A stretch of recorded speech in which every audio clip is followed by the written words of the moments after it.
Asambleísta Andrés Roche.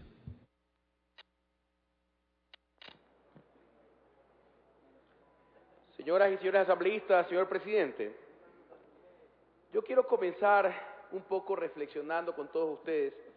Yo jamás puedo poner en duda el patriotismo, ni siquiera de mis adversarios políticos.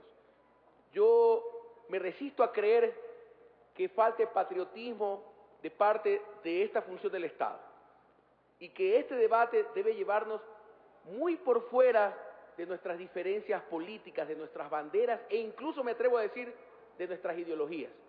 Debe marcar el sincero patriotismo que no puede estar en duda. Yo les quiero anunciar que mi amor por mi país está muy por encima incluso de ustedes. Así que no admito pensar siquiera que aquí hay una traición a la patria.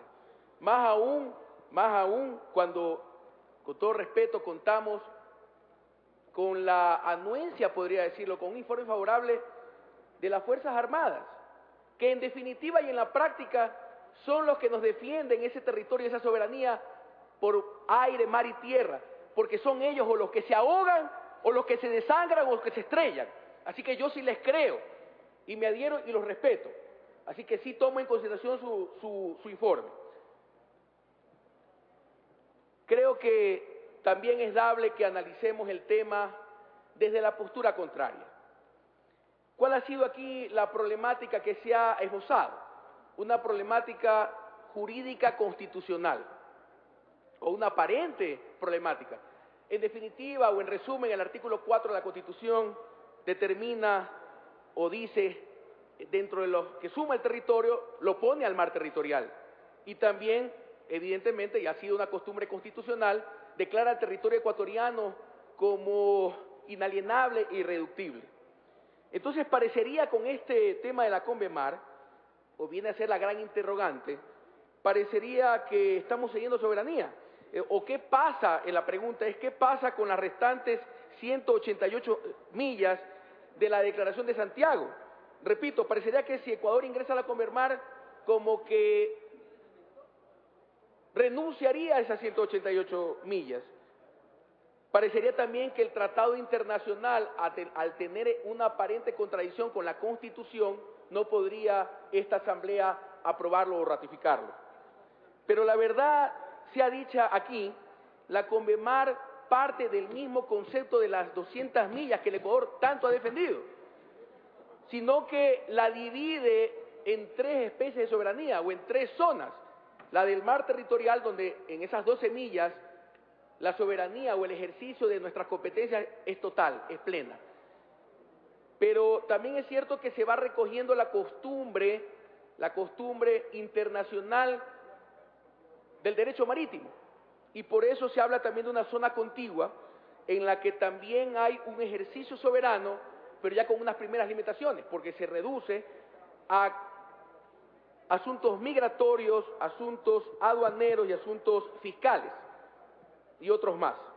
Y luego viene aquella zona exclusiva de explotación económica de parte de los estados ribereños, en donde no está en duda la soberanía, pero sí es verdad que aparentemente se la está limitando. Pero es que no es menos cierto, y repito, que debemos asumir ya las costumbres internacionales en esta materia. Es evidente ir sumando. Hace muchos años, en la antigüedad, el concepto pues de mar territorial era el cañón, ya lo dijo alguien aquí. Bueno, pues no podemos pensar que el Ecuador o que el concierto nacional vive todavía en 1952 o 56 de la Declaración de Santiago y de Lima. Las cosas evidentemente van cambiando, pero esa limitación de la soberanía también se ha esbozado aquí, no radica sino solamente en temas de esas costumbres. Por ejemplo, el tema del paso inocente, si no me equivoco, que es el término que se utiliza para las embarcaciones que pasan en tránsito, que hoy es una costumbre internacional. También al tema tecnológico, como el paso de cables para la interconexión hoy tan necesaria en un mundo globalizado y en la que queremos integrarnos o deberíamos integrarnos. Y efectivamente el Ecuador se ha venido beneficiando de esa tecnología. También se ha dicho que habría esta aparente contradicción con la Constitución.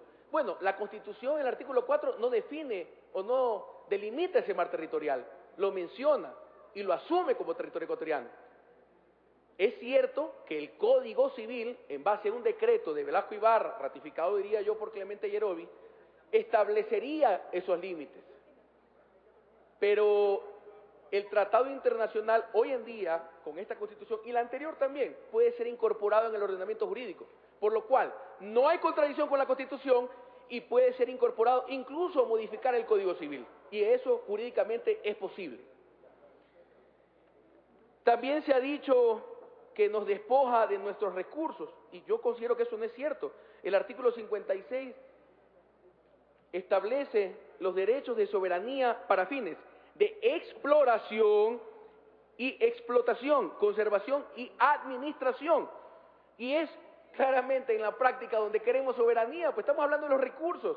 ¿Qué nos puede estar asustando esto de aquí? Yo pienso que ya es hora de tener una herramienta jurídica internacional que nos ponga en una mejor situación ante el Perú. Porque ya Perú está incluso cuestionando la Declaración de Santiago.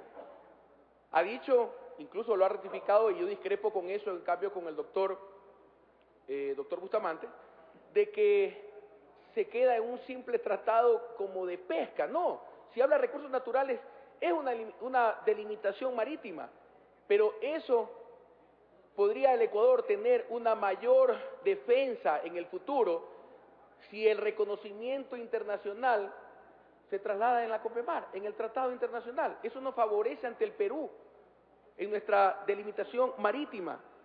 Y yo sí pienso, y aquí un consejo al Gobierno Nacional, a la Cancillería, es momento de que, y a la Marina también, ya es momento que pasemos de esa carta náutica que mandó Alan García a un tratado de límites marítimos con el Perú. Debemos llegar a eso. No podemos quedarnos contentos con una carta marítima. Y esta es la oportunidad de llevar el debate a la mesa internacional, al concierto internacional. En definitiva, seamos sindéricos, seamos claros. Yo pienso que esto nos pone en una mejor posición jurídica con el Perú. Aparte, se ha dicho aquí, nos pone en mejor defensa internacional. ¿De qué nos sirve seguir en una teoría de las 200 millas que en el momento que tengamos un conflicto a nivel internacional no vamos a tener a quién acudir? Y lo único que nos tendremos que refugiar es, como decía Luis Almeida, en las balas. Y yo creo que debemos ir hacia lo que busca el concierto internacional, que es la paz mundial, no el belicismo. Ahora bien, yo no puedo tampoco aquí desacreditar las dudas razonables de cierto sector de la oposición. No las comparto, pero también pido respeto a mi patriotismo, que está por encima de la opinión que ustedes puedan tener. Pero más allá de eso, también creo que la ciudadanía merece respeto. La ciudadanía debe conocer más este instrumento. Yo pienso que en este caso las Fuerzas Armadas, el gobierno y esta asamblea tienen las herramientas de comunicación válidas, necesarias, para ir calando en la ciudadanía. Que la ciudadanía también vea que esto puede ser positivo. Que vaya recogiendo el sentimiento, como legisladores podamos nosotros recibir y percibir lo que la ciudadanía piensa de esto. Esa es nuestra obligación. Esa es la obligación de las funciones del Estado y las funciones también de las Fuerzas Armadas. Yo sí sugiero respetuosamente aquí al Pleno, no está de más, señor presidente, que podamos tomarnos 15 días, tal vez un mes, para que esto, bajo una campaña comunicacional, se la ponga y se la exponga al pueblo, para que la pueda entender. Y solamente así tener un debate de mayor altura, muy alejado de las dudas de patriotismo y muy alejado de nuestras diferencias políticas. Gracias.